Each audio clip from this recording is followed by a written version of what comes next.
আজকে প্রথম দিন আমরা আসলাম, চ্যালেঞ্জ তো আমরা বুঝবো আরো কয়েকদিন পর।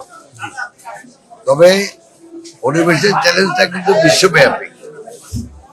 জলবায়ু পরিবর্তনের ফলে বিশ্বব্যাপী একটা আবহাওয়ার পরিবর্তন হচ্ছে, তার সাথে সংগতিপূর্ণ রেখে আমাদের বন জঙ্গল ঠিক রাখা, আমাদের কৃষি উৎপাদনশীলতা যেন না কমে, আমাদের লবণাক্ত জমিতে কিভাবে আমরা ফসল উৎপাদন করতে পারি, এই সবই তো এখন চ্যালেঞ্জ।